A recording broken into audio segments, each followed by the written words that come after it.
Good evening, ladies and gentlemen. It is my pleasure to be here today on behalf of the provincial government of Manitoba. This very special conference, something that is near and dear to my heart.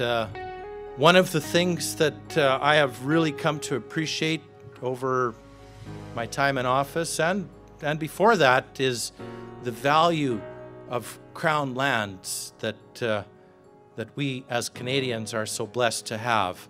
I've always thought that to have this abundance of Crown land was the very definition of our freedom as Canadians, as Manitobans. So I place a high value on it, and since I was elected and was appointed the minister, I have put a lot of energy into the preservation of our Crown lands, but other areas as well, protected areas, unique areas that are so important to some of the iconic species that we have here in Manitoba. And I'm thinking of principally the woodland caribou as a classic example of that, an animal that needs large tracts of undisturbed land in order to breed and to propagate into the future.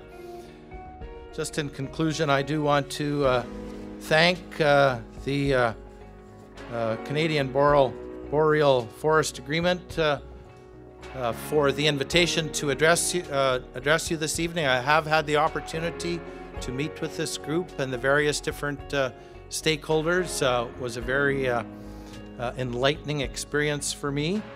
The whole concept of consultation, which was outlined in one of the presentations, where you have to engage First Nations people, obviously, first and foremost, but industry as well, that has an impact on a land, and that can be a positive impact, job creation and so forth, engaging governments, all of us together, communicating with each other, will lead to the best solution. So, and also thanks to the Royal Canadian Geographical Society for your contributions as well.